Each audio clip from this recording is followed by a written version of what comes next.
నమస్తే రమగారు. నమస్తే జయ. రమగారు ఏదైనా మంచి స్టోరీ చెప్తారా? ఆకతాయి కథ చెప్తాం.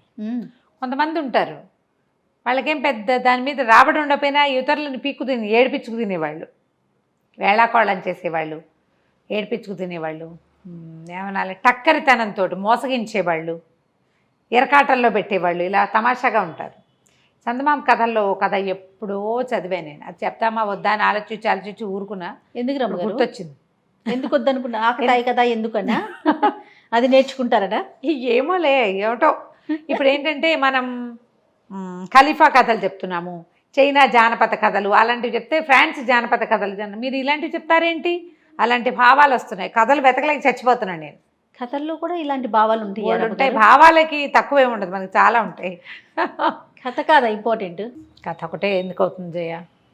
అట్లా అంటే పలానా స్టోరీలే చెప్పాలని అలా గిరిగీసుకుని కూర్చుంటే ఇన్ని స్టోరీలు ఎలా చెప్పగలుగుతామండి? కొన్ని వేల స్టోరీస్ కదా. అవన్నీ ప్రశ్నలు మీరు వేయకూడదు, మేము ఇలాగే అంటాం. అంతేనా? మేమంతే. ఏదైనా చెప్పగానే మీరు గాజులు వేసుకోలేదు, మీ మెడలో మంగళసూత్రాలు ఉన్నాయా, బొట్టు పెట్టుకోలేదు, వాళ్ళు మేకప్ చేసుకున్నారు ఎందుకు, అలాంటివి అడుగుతారు. అంటే అలా ఒక ఉద్రేకం వస్తుంది. మరి అలాంటప్పుడు మీరు ఇలాంటి పిచ్చి పిచ్చి వేరే కథలు చెప్పవకండి.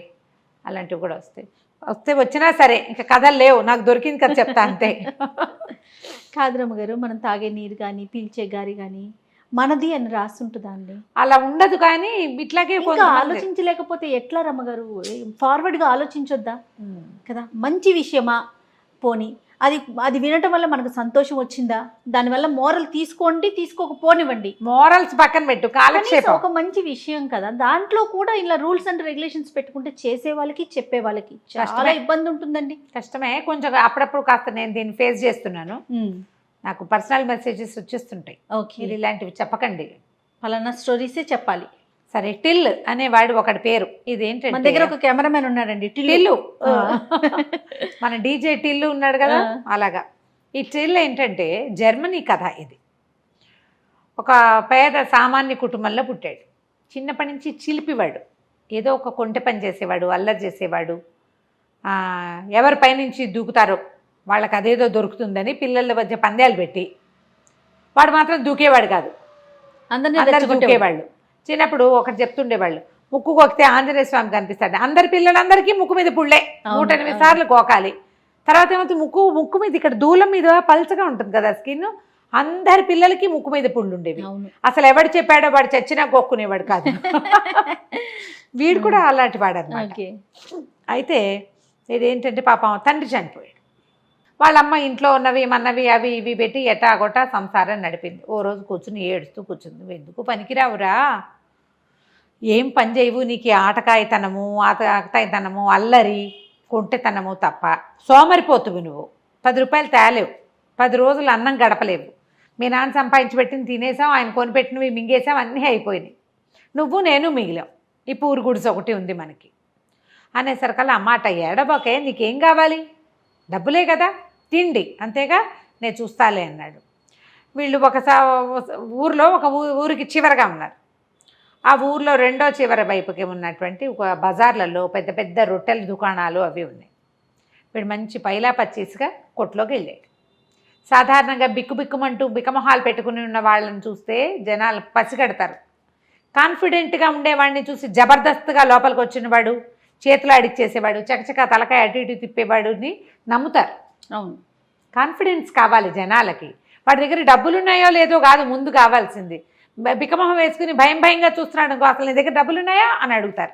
ఈ జబర్దస్త్గా వచ్చేవాడిని ఎవడు ఏమడగాడు. లోపలికి వెళ్ళి మా అయ్యగారు ఇది రెండో చివర బస చేశారు, కమ్మటి తీయటి చక్కటి రొట్టెలు కావాలి, చాలామంది ఉన్నాం అని చెప్పి బంగారు కాసుకి సరిపడా రొట్టెలు ఇచ్చి పంపించు నాతో మనిషి, నేను అవన్నీ మోసుకెళ్ళలేనన్నాడు.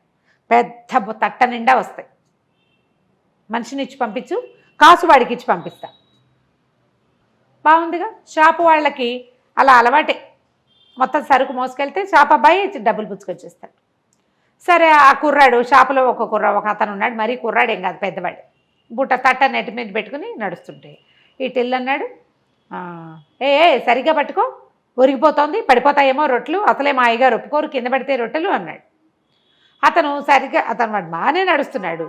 ఒరిగానా అని ఇలా చూసుకున్నాడు. చూడంగానే ఒక రొట్టె జర్రుమని జారి కింద పడిపోయి. రొట్టె అంటే అవేమిటి బన్నులు, ఓకే, బన్స్ అంతంత ఉంటాయి, ఇట్లా కొంచెం దెబ్బరొట్టెలు లాంటివి. పడిపోయి పడంగానే గట్టిగా అరిచాడు ఈ టీళ్ళు. అయ్యో అయ్యో ఇంకేముంది, కింద పడేసేసావు, ఓ పని చేయి, నేను ఇక్కడ నుంచుట, ఈ రొట్టె పుచ్చుకుని షాప్కి వెళ్ళిపో, అది అక్కడ పెట్టి మీరు ఎవరన్నా తిందురు కానీ, కింద పడిన రొట్టె మా అయ్యగారు తినరు, ఆయన గొప్పతనాన్ని చాలా తక్కువ, ఇంకో రొట్టె పుచ్చుకురా, నేను ఇక్కడే నుంచుట అన్నాడు. ఇంత బరువున్న తట్ట వాడేం చేసుకుంటాడని వీడు నాదే తప్పు అనుకున్నాడు. ఆ బుట్టలు మోసే అతను గబగబా నడుచుకుంటూ పోయాడు. అతనట్టు తిరగంగానే ఈ బుట్టను నెత్తి మీద పెట్టుకుని పరిగెత్తేసాడు. వాళ్ళ అమ్మకి తీసుకెళ్ళి చూపించాడు. అమ్మ చూసావా, తియ్యటి రొట్టెలే, వెన్నబూసినవి, పంచదార జల్లేరు, ఎన్ని రోజులో వస్తాయి, హాయిగా తిందాం, మనకు కావాల్సిన రొట్టెలే కదా. ఆ ప్రాంతంలో రొట్టెలే తినేవాళ్ళు. ఏదో కాస్త అవి ఇవి బియ్యంతో పల్చగా జావ లాంటిది కాచుకునేవాళ్ళు. ఆ మాత్రం బియ్యం ఉన్నాయి, రొట్టెలు కావాలి ప్రధానంగా. 10 రోజులు గడిచినాయి. గడిస్తే వాళ్ళమ్మ 10 రోజులు అవ్వగానే, ఒరే నువ్వు తెచ్చిన బుట్టెడు ఎన్నాళ్ళు వస్తాయిరా, రొట్టెలు కాస్త అయ్యేపోయినాయి, మళ్ళీ మొదలెట్టేమో మళ్ళీ మొదటికి వచ్చాం మనం అని తిట్టిపోతుంది. అంతే కదా, ఎవరి దగ్గరైనా పని చేస్తాలేవే అన్నాడు. అయితే ఏమైంది, ఒక రొట్టెల కర్మాగారంలో చేరాడు. అది రొట్టెలు చేసే బేకరీ. అయితే ఆయన సాయంకాలం అయ్యేసరికి వీడికి 4 రొట్టెలు చేతిలో పెట్టేవాడు. డబ్బులు ఇవ్వాలి, ఇంకా డబ్బులు ఇవ్వాల, ఏ రోజుకి ఆ రోజు కూలీ ఉంటుంది. అయితే 2 రోజులు పనిచేశాడు. 3వ రోజున ఆయన్ని ఎవరో పిలిచారు. ఒరే నాయనా, నేను వెళ్ళొస్తాను, ఈ లోపల నువ్వు కాలుస్తావా అన్నాడు.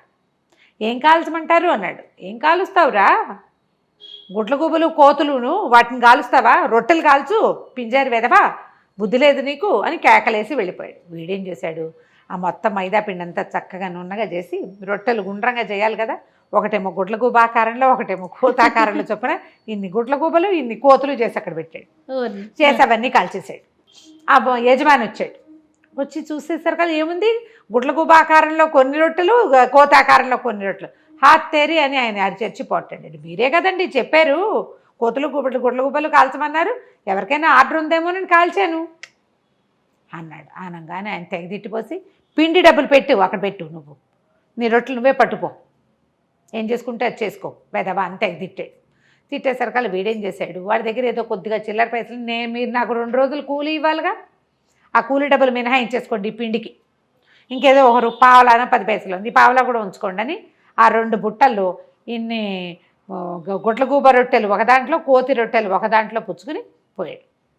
వాటి మీద పంచదార జల్లించుకుని వెళ్ళి ఏం చేశాడంటే, బిస్కెట్లు లాంటివి అనమాట అవి, అంతంతవి చేస్తారు, నాన్స్ అవి ఉంటాయి కదా, నాన్ రొట్టి అంటారు వాటిని. అక్కడి నుంచి వెళ్ళి ఒక చర్చి దగ్గర బయటకు వచ్చినాడు. కోతులు కావాలా, గుడ్ల గుబ్బలు కావాలా, కోతులు కావాలా, గుడ్ల గుబ్బలు కావాలా అని అరుస్తూ. పిల్లలు సరదా పడతారు ఆ బొమ్మలు చూసి. కొంతమంది కొనుక్కున్నారు. ఇంచుమించుగా ఖర్చు అయిపోయినాయి. డబ్బులు చేతిలో పుచ్చుకుని ఇంటికి వెళ్ళిపోయాడు. జనం అంతా తెగ నవ్వారు. ఎట్లా చేసావురా, ఏం చేసావురా అని అడిగితే, ఒక గదిలో ఒక కొట్లో చేరానండి, ఆయన కోతులు కలుస్తావు, గుడ్ల గుబ్బలు కలుస్తావు అన్నాడు, 2 కాలు చూపించాను అన్నాడు. ఏదైనా రొట్టె పిండే కదా, అంతేగా. అంటే కోతుల్ని గుడ్ల గుబ్బల్ని ఇన్ఆస్పీషియస్గా ఫీల్ అవుతారు, అపవిత్రమైన వాటికి. పిల్లలకి సరదాగా ఉంటుంది, బొమ్మలు కొనుక్కుంటారు కదా, అట్లా శుభ్రంగా తినేశారు. ఇలాంటి పనులు ఎన్ని చేసేవాడో అటిల్లు. సరే, క్రమంగా కొంచెం పెద్దవాడయ్యాడు, జనాలు గుర్తుపట్టారు వీడిని, వీడు కొంటేవాడు, ఇలాగే ఏదో చేస్తాడు, ఎప్పటికప్పుడు ఇంతే పని చేస్తాడని. ఈ టిల్లుకి ఏ పని చేతకపోయినా ఇలాగే జనాల్ని మోసం చేసి ఎట్లా కొట్లా ఓ గుర్రం కొనుక్కున్నాడు. ఆ గుర్రం మీద తిరుగుతూ ఇట్లాగే జనాల్ని ఏడిపించుకు తింటుండేవాడు. ఓసారి ఆ గుర్రం వేసుకుని తిరుగుతుంటే ఒక పాల కేంద్రం లాంటిది ఒకటి కనపడింది. అక్కడ చాలామంది ఆడవాళ్ళు పాలు పోస్తుంటే వీడేం చేశాడు, ఒక గంగాళం కొనుక్కొచ్చి అక్కడ పెట్టి, ఈ గంగాళం నిండేదాకా పాలు పోయండి, మీకు డబల్ ఇస్తానన్నాడు. వచ్చిన ప్రతి వాళ్ళు గంగాళం నిండా పాలు పోసేశారు. పాలు పోసేసాక ఇతనన్నాడు, వచ్చే వారం వచ్చి డబ్బులు తీసుకెళ్ళండి అనేసరికి వాళ్ళంతా పోట్టాడారు. డబ్బులు కావాలి, అయితే మీ పాలు మీరు పట్టుకోండి. ఎవరి పాలు వాళ్ళు పట్టుకుపోవాలంటే లైన్గా ట్యాప్ కింద నిలబడ్డట్టు ఎందుకు నిలబడతారు, జనాలు తొక్కిసలాటై సగం పాలు కిందే పోయినాయి. అయ్యో, అక్కడంతా జనాలు చుట్టూతా చేరి సరదా చూస్తున్న వాళ్ళంతా చూస్తూ ఉండగానే ఇటిల్లు కాస్తా వెళ్ళిపోయాడు. ఇట్లాంటి పనులు చేసేవాడు అనమాట. అయితే ఏమైంది, క్రమంగా అలా ఇలాంటి పనులే చేస్తుండేవాడు. అయితే కొన్ని రోజులకి ఏమైంది, ఏమి డబ్బులు మిగల్లా అతని దగ్గర. వాళ్ళ అమ్మాయి చచ్చిపోయింది. ఈ గుర్రం ఒకటే ఉంది. గుర్రాన్ని అమ్మేయాలనుకున్నాడు. గుర్రాన్నేమో అమ్మడం ఇష్టం లేదు. అమ్మపోతే బండి నడిచేలాగా లేదు. అక్కడి నుంచి ఏం చేశాడు, ఆలోచిద్దామని ఒక కొట్టంలో గుర్రాన్ని కట్టేశాడు. కట్టేసి బయట బోర్డు రాసి పెట్టాడు. నా దగ్గర ఒక అత్యద్భుతమైన గుర్రం ఉంది.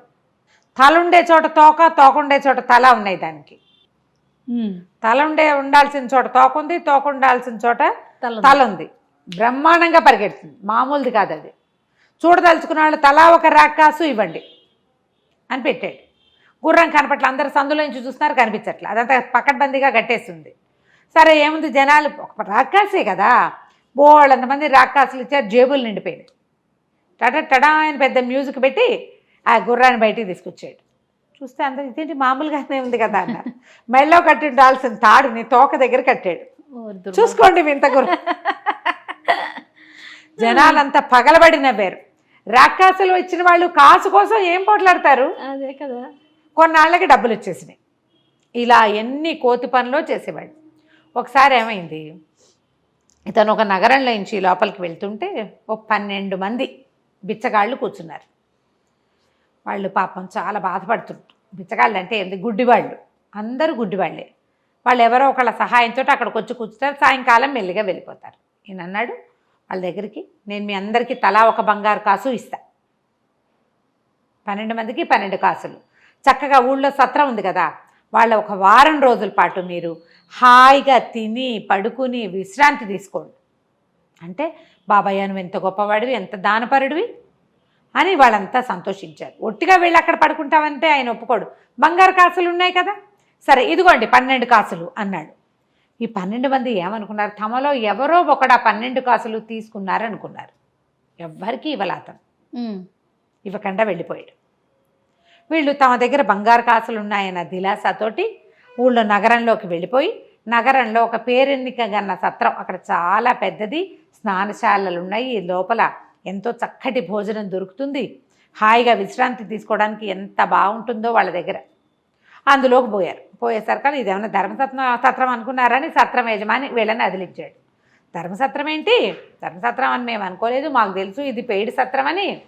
మా దగ్గర 12 బంగారు కాసులు ఉన్నాయి, ఒక్కొక్కళ్ళు ఒక బంగారు కాసు ఇస్తాం. ఎన్ని రోజులు ఉంచుకుంటామంటే వారం రోజులు ఉంచుకుంటాను అన్నాడు. ఒక కాసుకి 1 వీక్. హాయిగా వారం రోజులు సుఖంగా ఉన్నారు వీళ్ళు. వారం అయ్యేసరికల్లా వాడికి వారం అయిపోయింది, నా డబ్బులు ఇచ్చి కదలండి అన్నారు. అలాగే తీసుకో అన్నారు. తీసుకో అంటున్నారు. ఇందులో వీళ్ళలో ఒకడన్నాడు, ఒరే బంగారు కాసులు ఎవరున్నాయో ఈయనకి ఇవ్వండి రా అన్నాడు. నా దగ్గర లేవంటే నా దగ్గర లేవన్నారు. అప్పుడు వీళ్ళకి అర్థమైంది బంగారు కాసులు ఎవ్వరికీ ఇవ్వబడలేదు.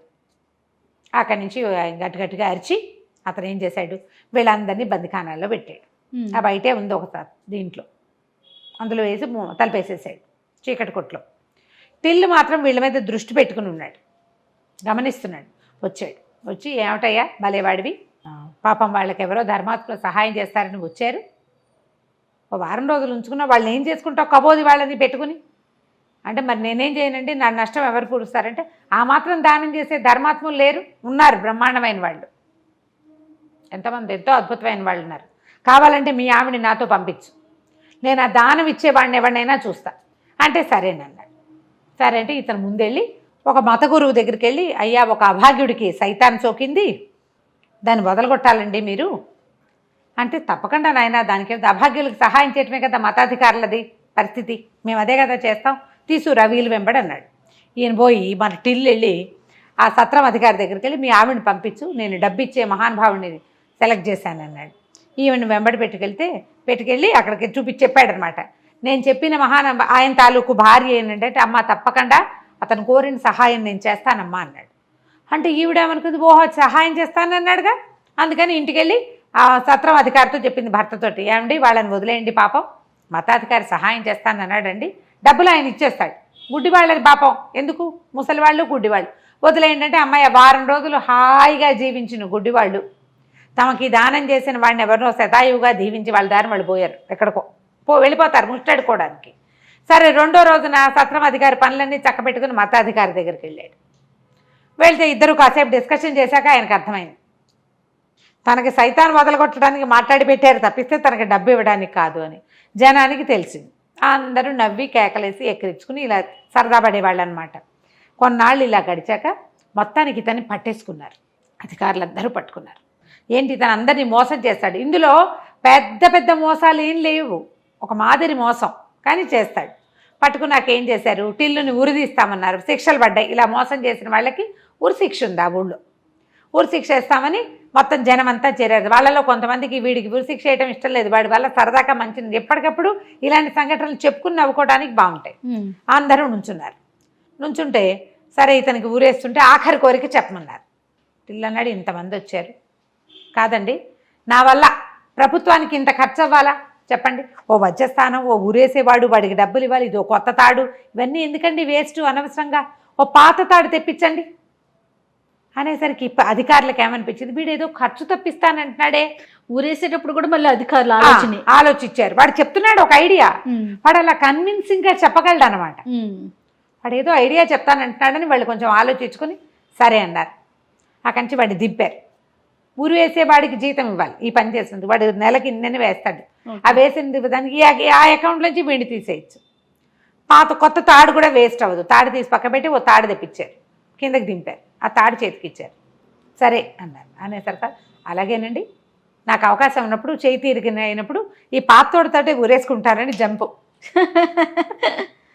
అలా పారిపోయేవాడు అనమాట. ఆఖరికి అతను చనిపోయేటప్పుడు కూడా ఈ రాజ్యం నాకెంతో మేలు చేసింది, నా మొత్తం యావదాస్తి రాజ్యానికి రాస్తున్నాను అని వీలునామా రాసి చచ్చిపోయాడు. సూపర్. రాజ్యానికే తన డబ్బంతా ఇస్తానన్నాడు, ఇంతమందిని మోసం చేశాడు, వాడి దగ్గర కోట్లు ఉంటాయని సకల రాజమర్యాదలతోటి అతనికి అంత్యక్రియలు చేసి ఆయనకు పెద్ద సమాధి కూడా కట్టారు. అవన్నీ అయిన తర్వాత ఆయన బాక్సులు ఓపెన్ చేస్తే అందులో కంకర రాళ్ళు ఉన్నాయట. చనిపోయేటప్పుడు కూడా తమాషానే, ఆకతాయితనంతో చేశాడు. ఇలా కొంతమంది కనిపిస్తారు. కథలు కొన్ని సరదాగా ఉంటాయి, సరదాగా వినడానికి అంతే బాగుంటుంది. వేరే దేశం వేరే జాతివా అన్న ఆలోచన చేయబోకండి. రైట్. నమస్తే. నమస్తే.